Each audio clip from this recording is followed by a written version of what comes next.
Eu quero, antes de entrar no tema que vou falar, fazer algumas comunicações. Por exemplo, eu acabei de ler que o salário mínimo já baixou. Era 1.002 para 2019, agora é só 998. Notícia ruim para o povo brasileiro. Parece que saiu na LDO. Também quero lembrar que amanhã serão entregues 4.231 quilômetros quadrados de área de pré-sal. Vão leiloar quatro campos. Deve fazer parte do contrato da entrega. O que é mais interessante é que quem vai arrematar, empresas estrangeiras, certamente, inclusive uma estatal. Quer dizer, o pessoal abomina tanto estatal, de que não tem que ter estatal, mas vem uma estatal da Noruega e arremata o nosso pré-sal aqui. Significa que estatal é coisa boa, né? Ela vai se tornar a maior do mundo com o que está comprando no Brasil. Também falar ainda da questão do petróleo, ainda do combustível, porque toda hora se lê que não se cumpriu o acordo com o caminhoneiro, que eles vão voltar para a greve, que ainda não chegou aos 46 centavos no posto. E lembrar que ontem foi dito aqui que o Brasil não tem capacidade de refino. E eu já falei até isso aqui, que as nossas refinarias estão só com 68% da capacidade de refino, que ela tem capacidade maior para refinar aqui, né, que não estão sendo usados. Os petroleiros mesmo dizem isso. Também perguntar, porque se fala tanta coisa, que Pedro Parente antecipou pagamento de 2 bilhões de reais ao JP Morgan, que, por sinal, é sócio dele em alguma coisa. Uma dívida que ia vencer só em 2020. Por que antecipou tanto dinheiro? Essas coisas não são ditas aqui, é impressionante. Sem falar na importação de diesel, 7 bilhões de reais só em diesel, importado dos Estados Unidos. Por que comprar tão longe, a não ser que faça parte do trato que foi feito aqui na época da votação da venda do pré-sal, né? Foram 8 bilhões, mas o resto foi outros combustíveis, gasolina. Mas 7 bilhões em 4 meses só de óleo diesel, né? De janeiro a abril, é um número muito escandaloso até. Que acho que essa CPI vai explicar, se ela se instalar, né? Mas eu quero falar hoje, senhor presidente, que ontem eu não tive a oportunidade, que ontem era o Dia Mundial do Meio Ambiente. E pouca gente tocou no assunto, até que aprovamos algumas coisas relativas ao meio ambiente na comissão, em algumas comissões, mas não se deu destaque a isso. E a questão ambiental é tão grave, tão séria. Então, eu queria que, neste 5 de junho, que se comemorou o Dia Mundial do Meio Ambiente, né, foi criado pelas Nações Unidas na Conferência de Estocolmo, da Suécia, em 1970. O tema que a ONU propõe para a discussão neste ano, de 2018, é a poluição plástica. E, aliás, tem um projeto que eu sou relatora tramitando aqui sobre a questão do plástico. O objetivo é chamar a atenção da sociedade para reduzir a produção e o consumo excessivo de produtos de plástico descartáveis. Neste pronunciamento, quero falar do problema do plástico em nossas vidas, mas gostaria também de falar do protagonismo das mulheres na luta por um ambiente mais equilibrado. Senhor presidente, a poluição provocada pelo plástico é uma tragédia ambiental global que contamina o solo e os mares. Segundo a ONU, a poluição plástica é considerada uma das principais causas atuais de danos ao meio ambiente e à saúde. Por ano, são consumidas até 5 trilhões de sacolas plásticas em todo o planeta. A cada minuto, são compradas 1 milhão de garrafas plásticas. E 90% da água engarrafada contém microplásticos. Olha a água que nós estamos bebendo. Metade do plástico consumido no mundo é descartável e pelo menos 13 milhões de toneladas vão parar nos oceanos anualmente, afetando 600 espécies marinhas, das quais 15% estão ameaçadas de extinção. Ainda anteontem eu li uma notícia que uma baleia foi encontrada morta e tinha 200 sacolas plásticas dentro, né? Quer dizer, engasgou com plástico. Precisamos mobilizar todos os setores da sociedade global no enfrentamento desse problema.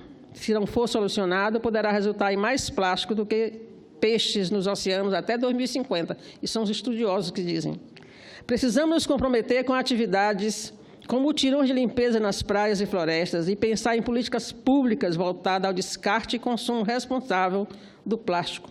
Precisamos encontrar soluções pelo bem do nosso planeta, pelo nosso próprio bem. Não podemos desistir. Senadoras, me dirigi às senadoras, principalmente, que a população feminina é a mais afetada pelos desastres ambientais. Nós compomos 72% do total de pessoas que estão em condições de extrema pobreza, são mulheres. E, assim, também somos as mais vulneráveis a eventos climáticos e ambientais. Mas, como somos vítimas, podemos também exercer um grande protagonismo na busca de soluções para reduzir a poluição e os efeitos das mudanças climáticas. Historicamente, nós, mulheres, fomos principais responsáveis pela conservação da biodiversidade. Fazemos nossas pequenas hortas ao redor das nossas casas, domesticamos as sementes, produzimos a nossa própria semente, cuidamos das nascentes e da qualidade da água que irriga nossas plantas, para não deixar faltar comida para nossas famílias. E, por falar na tarefa doméstica de preparação da comida, senhor presidente, o alto preço do gás de cozinha tem obrigado um grande número de mulheres a voltar a cozinhar com fogão a lenha. As pessoas da cidade que possuem um fogão a lenha nas áreas de lazer de suas residências não imaginam o tamanho do impacto de um fogão a lenha improvisado pode causar na vida de uma mulher e da família inteira, mas a mulher geralmente é quem cozinha, né? Os fogões produzem fumaça tóxica que inunda toda a casa, prejudicando o microambiente e a saúde dos moradores. Mais pessoas, principalmente mulheres, morrem por essa fumaça do que de malária no mundo. Olha só, isso é publicação científica. Isso não é nada glamuroso, porque tem gente que fez um glamour com o fogão a lenha, que é chique, que é não sei, que a comida fica mais gostosa, né? Mas são os restaurantes chiques que têm os espaços apropriados. Agora, o brasileiro mesmo cozinha na trempe. Lá no nosso Nordeste, a gente chama trempe. 3 pedras assim, e bota a lenha ali no meio e faz o fogo. Então, aquela fumaça é tóxica e faz muito mal, né? Então, entretanto, em muitos pequenos municípios do estado do Piauí, que tenho visitado, as pessoas não têm outra opção, pois não podem comprar um botijão de gases. E temos notícia que o mesmo fenômeno está acontecendo em todo o Brasil, inclusive em áreas urbanas. O gás está no preço que está. Aliás, também foi dito aqui, não sei aqui se na comissão, que o gás só subiu 25% dos 2 anos de governo Temer. Então, sei que matemática é essa, que o gás saiu de 35 para 80, que matemática é essa? E agora já passou de 100 aí em alguns lugares, que diz que não foi reajustado só em 25%. Está ficando cada vez mais difícil o brasileiro comprar gás. Então, senhor presidente, pensemos em forma de atrair e mobilizar mulheres para que encampe a luta por um ambiente mais limpo e sustentável. Precisamos implementar mudança nos padrões de consumo e produção atuais, superando a pobreza, a violência e implementando um modelo de desenvolvimento que respeite o meio ambiente e, assim, respeite também as mulheres, promova a cidadania e melhore as condições de vida do nosso povo. A sacola plástica é uma praga, tem uma tendência de fazer o plástico biodegradável, mas não é muito aceito, parece que porque não é muito durável, mas não tem saída, tem que passar para ele, porque esse plástico que a gente tem aí, que leva sacolas e sacolas para casa, é 400 anos para degradar. Senhor presidente, não poderia concluir este pronunciamento sem lembrar que os direitos ambientais estão consagrados em quase todas as constituições do mundo, inclusive na nossa. No entanto, milhares de ambientalistas sofrem violência todos os anos e mais de uma centena são assassinados porque defendem o meio ambiente. Já lembrar Chico Mendes o que aconteceu com ele, mas continua acontecendo, muitas pessoas ambientalistas sendo mortos pela ganância do latifúndio no Brasil. É um absurdo. Mulheres e homens que dedicam suas vidas à proteção do planeta deveriam ser tratadas como heróis e heroínas, mas, ao contrário, pagam com suas vidas o preço de seu compromisso.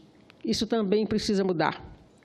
E como eu tenho mais um tempinho, era isso sobre o meio ambiente, senhor presidente, era a minha fala, mas como eu tenho um tempo, eu quero falar também das estatísticas da violência, o mapa, o Atlas da Violência e o Anuário da Segurança Pública, que são números alarmantes que todo mundo vai falar deles hoje, amanhã, e depois a gente esquece. E aí, no ano que vem, sai um novo mapa e a gente torna a falar.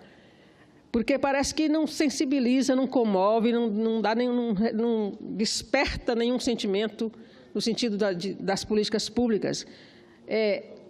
o Brasil está registrando 135 estupros por ano, por dia, aliás, e 12 mulheres assassinadas por dia também. No meu estado, 2 feminicídios por semana estão acontecendo, né? Maridos e namorados matando as mulheres, e aí não tem classe social, é gente rica, é gente pobre. Esses estupros, geralmente, a metade está dita na estatística que é de meninos abaixo de 13 anos, meninos e meninas. Então, esses meninos vão ser os futuros infratores, porque essa agressão que eles sofreram, eles vão expressar de alguma forma. E aí eles vão ser vítimas de novo, porque tem os projetos de encarceramento, de maioridade, de redução de maioridade, quando a gente tem que pensar em políticas públicas e acompanhar essas questões. 135 meninos, crianças, metade delas estupradas tem menos de 13 anos, isso é uma calamidade, isso é um genocídio. E a gente precisa cuidar disso, ter políticas para isso, que não seja só o encarceramento. A gente só pensa nas prisões, as prisões já estão cheias. Não vai ter, qualquer hora dessa, não vai mais ter onde colocar ninguém nas prisões, porque também o governo não pode gastar o dinheiro todo só com prisões.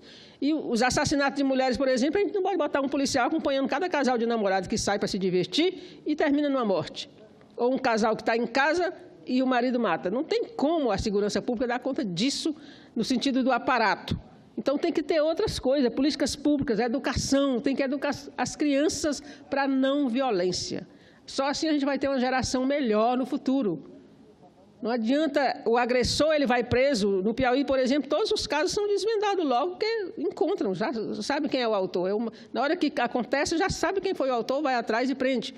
Já até julgou um caso na lei do feminicídio, condenou o agressor a 14 anos de prisão, mas quando ele sair de lá, ele vai voltar a ser agressor, porque não tem uma política para eles também. Eu tenho um projeto de lei aqui que foi aprovado aqui, que está na Câmara, que é a criação, os centros de reeducação do agressor. E tem experiências no Brasil fantásticas, com resultados muito bons, que as pessoas não voltaram a agredir, né? Tem experiências com um aproveitamento fantástico de 95%, não voltar a ser agressor, porque foram reeducados, compreenderam que eles não são donos das mulheres, não são... Mas precisa ser política de governo, não é uma experiência aqui que um Ministério Público faz ou que uma entidade não governamental faz. Tem que ser política de governo, né, e de Estado, para ver se a gente muda isso, senão essa estatística só vai crescer. Então, a estatística realmente é alarmante, né, na questão da mulher, na questão da criança, mas na questão dos negros também. A morte da juventude negra cresce e a do branco diminui. Então, tem um componente racista aí que tem que ser combatido, que tem que ser discutido e verificado o que está acontecendo e tem que se propor políticas. Por que mata mais negro do que branco? Eles não são a maioria da população. Então, por que a morte de mulher branca também decresce e da mulher negra cresce? É uma estatística, está tudo aí nesse anuário. Esse anuário precisa ser objeto de estudo de todos nós. Acho que a gente tem que promover um grande debate aqui, né, com especialistas, para a gente achar o caminho, achar soluções. Senão, a gente só vai lamentar, registrar no discurso e, no ano que vem, tem novo anuário, novo relatório e as estatísticas não mudam. Então, queria deixar aqui esse alerta da gente poder discutir, talvez promover um grande debate aqui mesmo, nesse plenário, para discutir essa estatística, esse resultado, que é concreto, está aí, para todo mundo ver. Não é uma invenção, não são as feministas, não, está aí, é um resultado dos nossos organismos de pesquisa, os nossos órgãos de pesquisa. Então, que precisa ser... Acho que eles fazem esse relatório porque eles estão querendo mostrar alguma coisa, estão querendo atenção, estão querendo que alguém proponha alguma coisa, porque senão não adianta só fazer relatório também todo ano. Então, fica a proposta de se fazer um grande debate aqui, um dia desses aí, tirar um dia assim, naqueles debates temáticos, e a gente discutir essa questão da violência nos seus vários recortes, né? Porque são muitos recortes, a questão do negro, a questão das crianças serem estupradas, a questão da mulher e a questão do policial. Então, são muitos recortes que esse relatório traz para a gente refletir e debater. Muito obrigada.